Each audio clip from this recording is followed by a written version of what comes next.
Most welcome to all of you. Today we are going to discuss how coronavirus cause sickness. अर्थात corona virus कैसे हमें बीमार बनाता है। हम लोग इस टॉपिक पर चर्चा करेंगे। देखते हैं, जब हम किसी ऐसी संदिग्ध जगह पर जाते हैं जहाँ पर कोरोना से ग्रस्त व्यक्ति हो सकते हैं, तो हमें वहाँ पर कोरोना का संक्रमण होने की संभावना बढ़ जाती है और दुर्भाग्यवश यदि हम उससे संक्रमित हो गए तो हमें निम्न लक्षण उससे उत्पन्न होते हैं, जिससे हमें ये पता चलता है कि हमें कोरोना का संक्रमण हो गया है। इन लक्षणों में यानी the symptoms which has been developed due to infection of coronavirus is fever।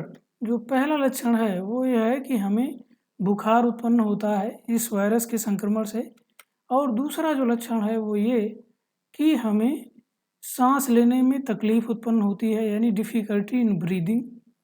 इसके साथ कफ की समस्या उत्पन्न होती है। बहुत सघन कफ श्वसन तंत्र में बनने लगता है। जो हमारा श्वसन एरिया है वहाँ पर बहुत तीव्र कफ बनता है, गला खराब होता है, गले में कफ की समस्या होती है। एंड मसल पेन, इसके साथ पेशियों में दर्द महसूस होता है। और जो लास्ट है वो है कि हम फटीग यानी कि थका थका महसूस करते हैं। तो the most common symptom of the COVID-19 infection is patient develop fever, difficulty in breathing, intense cough, muscle pain and fatigue. If these symptoms develop after a suspicious movement of a person, then we can easily suspect that we can get the infection of COVID-19. तो अगर ये लक्षण हमें दिखाई देते हैं तो हम आसानी से ये अनुमान लगा सकते हैं कि हमें संक्रमण हो गया है। अब जब वायरस का संक्रमण हमें हो जाता है तो वायरस हमारे अंदर क्या ऐसा चेंजेस करता है जिसकी वजह से हमें ये लक्षण उत्पन्न होते हैं और हमें बीमारी उत्पन्न होती है, हम उस पर चर्चा करेंगे। तो जब वायरस हमें संक्रमित करता है तो उसका जो पहला निशाना होता है वो है ACE2 रिसेप्टर। ACE2 रिसेप्टर एक प्रोटीन ग्राही होता है, एक ऐसा प्रोटीन है जिसे ग्राही प्रोटीन कहते हैं, इंग्लिश में से रिसेप्टर कहा जाता है। और ये हमारी आँख, नाक, ग्रीवा और फेफड़े के जो भाग हैं उनकी कोशिकाओं में, हाथों की भी कुछ कोशिकाओं में ये प्रचुर मात्रा में मिलते हैं। जो रिसेप्टर होते हैं उनकी तुलना हम किसी स्लेश या ग्लू से कर सकते हैं।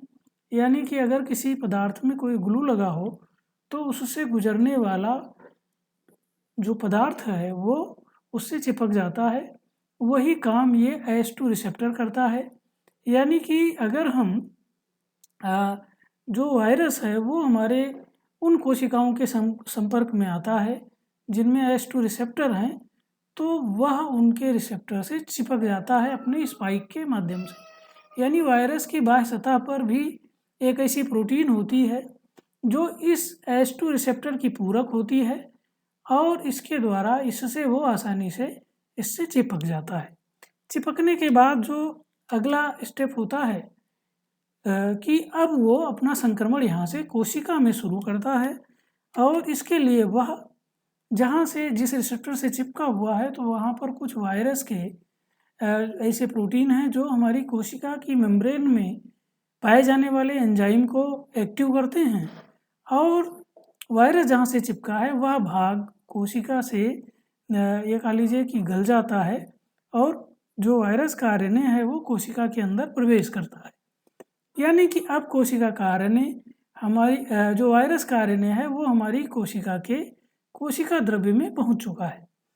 जैसा कि हम लोग जानते हैं कि कोशिकाओं के कोशिका द्रव्य में कोशिका को संचालित करने वाली सारी मशीनरी होती है। यानी कोशिका को प्रोटीन की आपूर्ति करने वाली राइबोसोम होते हैं जो कोशिका के लिए प्रोटीन बनाते हैं। साथ ही इस प्रोटीन की प्रोसेसिंग और पैकिंग करने का काम गोल्गी बॉडी, एंडोप्लाज्मिक रेटिकुलम जैसे कोशिकीय अंगक करते हैं। तो जैसे ही वायरस कोशिका के अंदर कोशिका द्रव्य में जाता है, वह पूरी सेल मशीनरी को अपने कब्जे में ले लेता है। यानी first virus attach itself to the ACE2 receptors of the cell, then it start initiation of infection, and in this process it activates the enzyme present in membrane of the cell. This enzyme hydrolyze the protein of the lipid membrane of the virus and cells. So in this way the viral RNA easily transfer from viral particle to inside the cell. अब जब ये यहाँ पहुँचता है तो ये हमारी RNA को जब ये हमारे कोशिकाओं के कोशिका द्रव्य में पहुँचता है तो वहाँ की राइबोसोम को अपने कब्जे में ले लेता है और जो इसका आरएनए है उसकी सहायता से ये अपने प्रोटीन का निर्माण शुरू करता है। इन प्रोटीनों में इसके आरएनए के निर्माण के लिए जिन एंजाइमों की ज़रूरत होती है उनकी सूचना होती है। यानी कि जो वायरल आरएनए है इसके कुछ भाग जो हमारी कोशिका का राइबोसोम है उसके द्वारा तरह तरह की प्रोटीन बनाते हैं और यही प्रोटीन वायरस के लिए एंजाइम का काम करते हैं। ये एंजाइम, इन एंजाइमों में से कुछ एंजाइम वायरस के आरएनए के रिप्लिकेशन में भाग लेते हैं। यानी उन एंजाइमों की सहायता से जो वायरस का आरएनए हमारी कोशिका के अंदर गया है वो अपनी बहुत सारी कापियाँ बनाना शुरू करता है। और दूसरे एंजाइम जो हैं वो वायरस के लिए जो प्रोटीन है, कैप्सिड है, उसका निर्माण को प्रोत्साहित करना शुरू करते हैं। जैसा कि हम लोग जानते हैं कि एंजाइम उत्प्रेरक होते हैं, वे किसी क्रिया की गति को बढ़ाने का कार्य करते हैं। तो वायरस के जो अपने कोड हैं उसके अपने आरएनए में वो कोशिका के राइबोसोम उसके द्वारा वो उस पर कब्जा करके अपने प्रोटीन का निर्माण करता है और इसी से एंजाइम बनते हैं। ये एंजाइम फिर वायरस के प्रोटीन का निर्माण करवाते हैं और वायरस के आरएनए पार्टिकल का रेप्लिकेशन कराते हैं, जिससे कोशिका में वायरल आरएनए की बहुत सारी कापियाँ बननी शुरू होती हैं। और ये कापियाँ जो बनती हैं वो फिर राइबोसोम से गोल्गी बॉडी को प्रेषित की जाती हैं, जहाँ पर उनकी प्रोसेसिंग होती है, फिर उनकी पैकिंग होती है। साथ ही साथ जो प्रोटीन बन रहा है उनका रीएसोसिएशन होता है इस आरएनए के साथ और परिणाम ये होता है कि नए वायरल पार्टिकल बनने शुरू होते हैं। ये वायरल पार्टिकल गोल्गी बॉडी की वेसिकल में जमा होते हैं और वहाँ से फिर ये कोशिका द्रव्य से आगे बढ़कर उसी कोशिका की झिल्ली से आके अटैच होते हैं और फिर झिल्ली से अटैच होके ये बाहर की तरफ ये झिल्लियाँ फटती हैं, गल जाती हैं और वायरस बाहर की तरफ मुक्त हो जाते हैं। वहाँ से ये फिर नई कोशिकाओं में अपना संक्रमण फैलाने के लिए आगे बढ़ जाते हैं। यानी कि अब जो हमारे कोशिका द्रव्य में नए वायरस के पार्टिकल बने हैं वो हमारी सेल मेम्ब्रेन से गोल्गी बॉडी के द्वारा बनी वेसिकल्स से होते हुए सेल मेम्ब्रेन से बाहर निकलते हैं और हमारे श्वसन तंत्र की जो दूसरी स्वस्थ कोशिकाएं हैं उनमें संक्रमण उत्पन्न करते हैं। तो in this way when the viral RNA enters inside the cell, its RNA code forces the ribosome to produce its own protein, and this protein constitute the viral enzyme. This viral enzyme ultimately aid in replication of RNA and also in protein of viral capsid. The association of viral RNA and capsid protein forms new viral particles. These new viral particles packed into Golgi body vesicles and ultimately gets attached to the cell membrane. When these vesicles burst, the viral particle comes outside the cell and infect new cells, fresh cells into our respiratory system. तो इस तरीके से जब ये क्रिया होने लगती है तो जो वायरस हमारी कोशिका के अंदर प्रवेश कर गया है और हमारी कोशिका की मशीनरी को अपने कब्जे में लिया है, वो राइबोसोम से और बाकी कोशिका की मशीनरी से इतना काम कराता है कि वो लगातार उनको काम करने के लिए मजबूर करता है।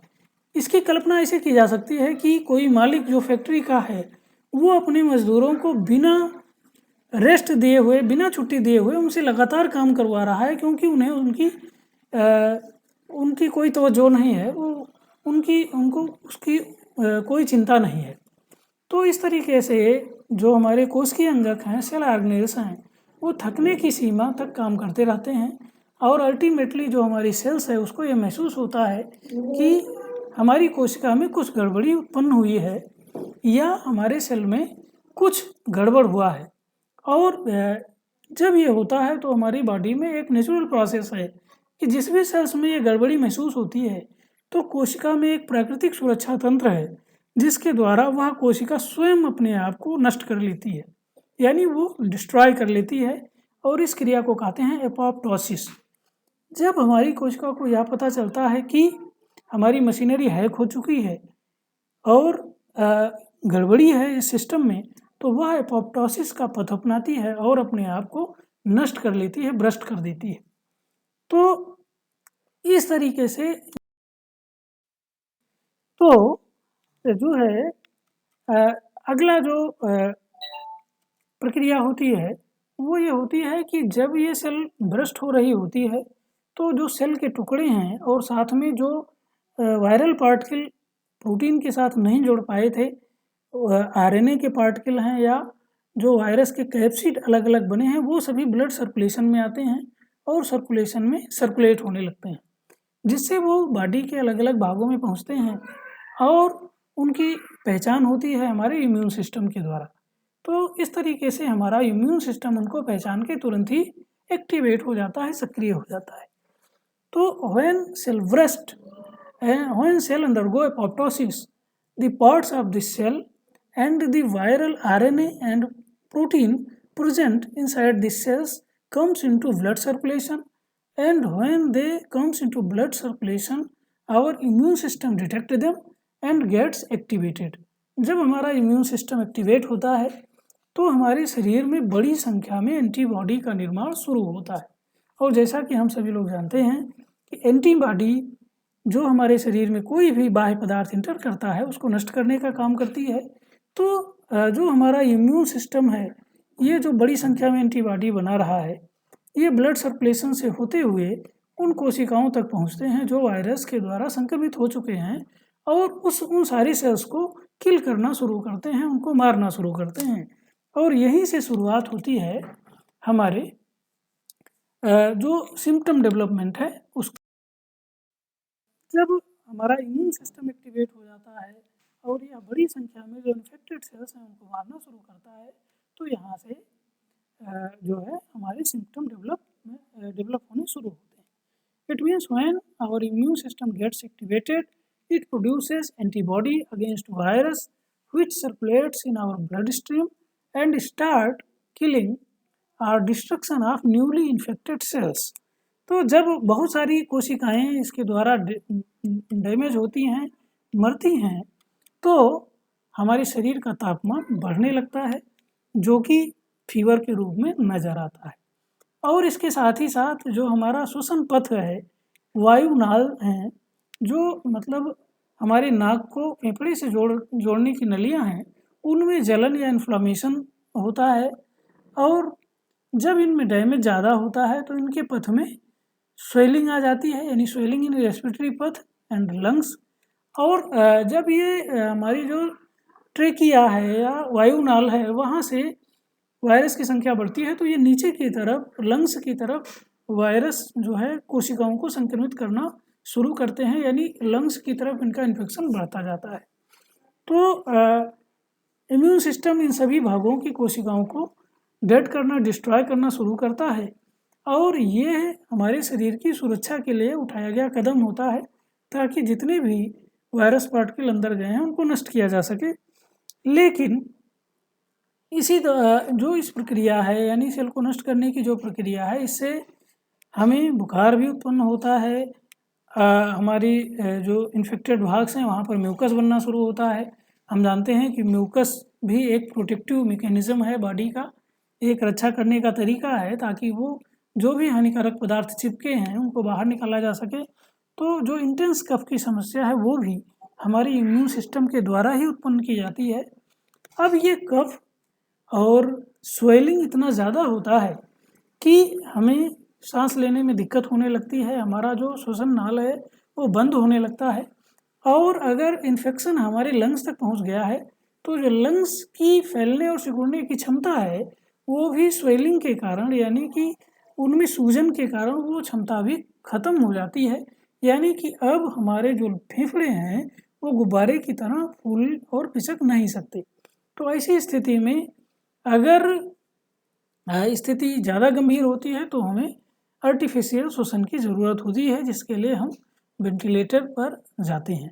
अब ये जो इम्यून प्रतिक्रिया होती है ये अलग अलग व्यक्ति में अलग अलग हो सकती है। कुछ में इम्यून सिस्टम जो है वो हमारा नॉर्मल तौर पर पेश आता है और हमें जो हमारे सिम्टम हैं वो बहुत गंभीर नहीं होते, यानी कुछ ही हल्के फुल्के सिम्टम आते हैं, यानी हल्का बुखार, हल्का कफ, खांसी, ऐसी समस्याएं आती हैं और उसी से बॉडी की क्लीनिंग हो जाती है।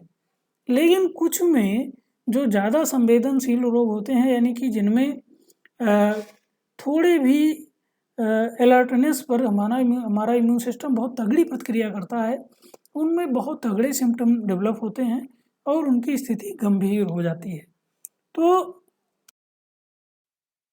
जो ये सारी प्रक्रिया है वो शरीर का रिकवरी फेज है, यानी कि जो शरीर है हमारा वो प्रयास कर रहा है कि वायरस को नष्ट किया जा सके, उसे शरीर से क्लीन किया जा सके। और इसके लिए जो है हम सभी जानते हैं कि इस बीमारी की कोई अभी तक कोई मेडिसिन नहीं है कि मेडिसिन के द्वारा जो वायरस हमारे शरीर में इंटर किया है उसको हम नष्ट कर सकें, उसको डिस्ट्रॉय कर सकें। तो no specific medicine available in present time to destroy the virus which infected our cells. और जो अभी तक जो भी दवाएं या चिकित्सा की जाती है वो ये कि जो लक्षण उत्पन्न हुए हैं हमारे इम्यून सिस्टम के एक्टिवेशन के द्वारा, उनको विकराल होने से रोका जा सके, उनको बहुत सीरियस होने से रोका जा सके। तो अगर बुखार ज़्यादा है तो बुखार हटाने की दवाएं दी जाती हैं। अगर हमें स्वेलिंग ज़्यादा हो गई है, इन्फ्लामेशन है, सांस लेने में तकलीफ हुई है, तो हमारे इम्यून प्रक्रिया को डाउन करने के लिए स्टेरॉयड दवाएं दी जाती हैं ताकि ये प्रक्रिया उस लेवल तक ना हो जिसको हमारी बॉडी सहन ना कर पावे। तो केवल जो है सिम्टम हटाने की दवाएं इसमें दी जाती हैं और इस दौरान हमारा इम्यून सिस्टम बढ़ता रहता है। वो धीरे धीरे एक बैरियर लगाता है कि जो बाकी सेल्स हैं वो इन्फेक्ट ना हो पाएँ और जो इन्फेक्ट हुई हैं उनको जो है पूर्ण रूप से डेड करके वायरस को वहीं नष्ट किया जा सके। तो इस तरीके से complete cleaning of infected cells along with virus takes place inside the body. इस तरीके से हमारी शरीर में वायरस की पूर्ण रूप से क्लीनिंग हो जाती है, वो पूर्ण रूप से नष्ट हो जाता है और हम 14-15 दिन की साइकिल के बाद धीरे धीरे स्वस्थ होने लगते हैं और इस बीमारी से रिकवर हो जाते हैं। तो ये पूरी प्रक्रिया रही कि कैसे वायरस हमारे शरीर में ACE2 रिसेप्टर से जुड़ता है, फिर वहाँ से अपना आरएनए कोशिका के अंदर डालता है, यह आरएनए अपने लिए एंजाइम बनाता है, अपनी कॉपी बनाता है, फिर वायरस की प्रोटीन, उसकी खोल, उसके आरएनए बनते हैं, वो सब जुड़ के नए वायरस पार्टिकल का निर्माण करते हैं। ये वायरस पार्टिकल फिर उस इन्फेक्टेड सेल से बाहर आके नई बहुत सारी सेल्स को इन्फेक्ट करते हैं और इस दौरान जब हमारा सुरक्षा तंत्र सक्रिय होता है तो वो सेल नष्ट होती है, वह सेल हमारे सर्कुलेशन में जाती है तो पूरा इम्यून सिस्टम एक्टिवेट होता है। इम्यून सिस्टम फिर जहाँ तक वायरस पहुँचा है उसके किनारे किनारे बैरियर लगाता है कि न्यूली जो फ्रेश सेल्स हैं उनमें इन्फेक्शन ना फैल पावे और जो इन्फेक्टेड हो गई हैं उनको नष्ट करना शुरू करता है। तो उस कोशिका के साथ वायरस भी नष्ट हो जाता है, उसके जो अंदर के वायरल पार्टिकल बने हैं वो उस सेल्स के साथ ही डिस्ट्रॉय हो जाते हैं और हम इस बीमारी से पूर्ण रूप से रिकवर हो जाते हैं। ये पूरी प्रक्रिया है। अब हम देखते हैं कि हम क्या प्रयास करें, चूँकि इस बीमारी की कोई दवा नहीं है, तो हम क्या प्रयास करें कि यह बीमारी हमें हो। तो इसके लिए बहुत सारे हम लोग जागरूक भी हैं और प्रचार प्रसार माध्यमों में भी ये बात जोर शोर से उठाई जा रही है कि सबसे पहले हमें जो है बार बार अपने हाथों को धोना चाहिए। क्लीन आवर हैंड्स फ्रिक्वेंटली इसके बाद ऑफ फ्रॉम गैदरिंग, यानी कि हमें भीड़ से दूर रहना चाहिए। Be kept himself away from gathering, mass gathering such as melas, bazaar, इस तरीके से जो प्लेस हैं जहाँ पर बहुत सारी भीड़ हो सकती है, वहाँ से हमें दूर रहना चाहिए। साथ ही साथ जब ये चक्र चल रहा है, ये दौड़ चल रहा है हमारे आसपास के क्षेत्रों में, तो हमें अपने खान पान और जीवनचर्या को इस तरीके से करनी चाहिए विच रेजेज आवर इम्यूनिटी, जो हमारी इम्यूनिटी को बढ़ाए। इसके साथ ही साथ अगर ऐसे कोई लक्षण है जिस व्यक्ति में, उसको मास्क पहनना चाहिए, only sick to wear mask, क्योंकि इस तरीके से जो हमारे जो श्वसन नलियाँ हैं, जब हम छींकते हैं, खाँसते हैं, तो वहाँ पर ड्रॉपलेट्स के थ्रू वायरल पार्टिकल बाहर निकलते हैं, क्योंकि वो उनसे चिपके हुए हैं, और वो ड्रॉपलेट्स जब हमारे पास पड़ते हैं तो वो हवा के द्वारा या टच के द्वारा दूसरे व्यक्ति में जा सकते हैं, जिससे उनको संक्रमित कर सकते हैं। तो इसके लिए हमें मास्क का उपयोग करना चाहिए। नो टू हैंड शेक, हाथ मिलाने से बचना चाहिए, क्योंकि इसके द्वारा भी वायरस एक व्यक्ति से दूसरे व्यक्ति में पहुंच सकता है। और सबसे इम्पॉर्टेंट चीज़ है अवॉइड र्यूमर्स, यानी कि हमें जो र्यूमर्स हैं, अफवाहें हैं, उनसे बचना चाहिए, उनको फैलने से रोकना चाहिए। इन सारी चीज़ों को करने से हम जो है इसके इन्फेक्शन से बच सकते। What to do in case of exposure to infected person, अगर हमें किसी दौरान यह पता चलता है कि हम किसी ऐसे एरिया से गुजरे हैं जहाँ पर संक्रमण की संभावना थी, यानी हमें संक्रमण लग सकता है, या किसी इन्फेक्टेड व्यक्ति से मिल चुके हैं जिसको इन्फेक्शन था, तो संभव है कि हमें इन्फेक्शन लग सकता है। ऐसे में हमें क्या करना चाहिए? तो सबसे पहले इसके लिए, जब भी हम ऐसी व्यक्ति से मिल के आएँ या ऐसी जगह से आएँ, तो हमें अपने हाथ को साफ करना चाहिए, और हाथ साफ करने के बाद अपने कपड़े उतारना चाहिए, उनको डिटर्जेंट में भिगोना चाहिए, भिगोने के बाद उनको अच्छी तरीके से साफ करना चाहिए, यानी कपड़ों को आधे घंटे तक कम से कम डिटर्जेंट पाउडर में भिगोइए, उसको धूप में रखिए और फिर उसको साफ पानी से धुलिए। इस दौरान जो है हमें स्वयं साबुन के साथ अच्छी तरीके से स्नान करना चाहिए, और ये ध्यान रहे कि साबुन को शरीर पर लगाने के बाद उसे कम से कम 30 सेकंड छोड़ देना चाहिए, ताकि साबुन का जो डिटर्जेंट है वो जो भी हमारी इम्प्योरिटी शरीर पर आई हैं उनसे वो रिएक्ट कर सके, उनसे वो अच्छी तरीके से अटैच हो सके। इसके बाद ही हमें बॉडी को क्लीन करनी चाहिए। इसके बाद जो अगला स्टेप हमें करना चाहिए, isolate yourself from other family members for 14 days, यानी कि हमें खुद भी परिवार के अन्य सदस्यों से कम 14 दिनों के लिए अलग रखना चाहिए, ताकि बाई चांस अगर हमें इन्फेक्शन हुआ है तो हमसे जो है दूसरे सदस्यों को यह इन्फेक्शन ना आगे बढ़ने पावे, क्योंकि अभी हमने देखा 14 डेज की साइकिल में शरीर स्वयं रिकवर होता है इससे, और वायरस की क्लीनिंग हो जाती है, अगर इस दौरान हम वायरस को किसी दूसरे व्यक्ति में आगे नहीं बढ़ाते तो। इसके अलावा अगर इन्फेक्शन हो गया है या ज़्यादा संभावना है हो गया है तो खैर दूसरी बात है, लेकिन अगर हमें सस्पेंस है तो उस दौरान जब हम आइसोलेशन में रह रहे हैं, हमें प्रॉपर रेस्ट करना चाहिए, क्योंकि जितना हम बॉडी को रेस्ट देंगे हम उतना एनर्जेटिक रहेंगे, और हमारा इम्यून सिस्टम उतना ही ज़्यादा अधिक मजबूती से लड़ पाएगा जो वायरस अंदर जा रहा है। भोजन और खान पान के बारे में हमें जो है सिंपल चीज़ें लेनी चाहिए, और ऐसी चीज़ें जो ईजिली डाइजेस्टिबल हों, मतलब सुपाच्य चीज़ों को लेना चाहिए। इसमें से पेय और तरल पदार्थ को अधिक मात्रा में लेना चाहिए। साथ ही साथ एक और ध्यान रखना है कि हमें we must avoid refrigerated food and cold drinks, यानी कि इस दौरान हमें जो ठंडी चीज़ें हैं, जो शीत की गई चीज़ें हैं, उनको, ऐसे भोजन को या ऐसे पेय पदार्थ को नहीं लेना चाहिए। इसकी वजह से जो हमारा इम्यून सिस्टम है वो कमज़ोर हो सकता है, और जो अंदर वायरस पहुंचा है उसके लिए अनुकूल स्थितियां बन सकती हैं, जो उनकी संख्या आसानी से ज़्यादा बढ़ा सकती है। तो अगर हम सस्पेक्टेड स्थिति में होते हैं तो हम ये कंडीशन अपना के भी इस बीमारी को फैलने से रोक सकते हैं। तो जो है ये सारी चीज़ें हमारे ज्ञान को बढ़ाएंगी, और हम ज़्यादा से ज़्यादा अपना योगदान दे सकेंगे इस बीमारी को रोकने में। बहुत बहुत धन्यवाद। अगली जो टॉपिक होगी हमारा चर्चा के लिए वो ये है कि why corona virus does not affect weight. जैसा कि हम सभी लोग जानते हैं, हमने इससे पहले भी एक वीडियो में ये बात कही थी कि जो कोरोना या कोविड-19 वायरस आया है, ये अभी तक वैज्ञानिकों का यह मानना है कि इसका स्रोत चमगादड़ रहा है, बैट रहा है।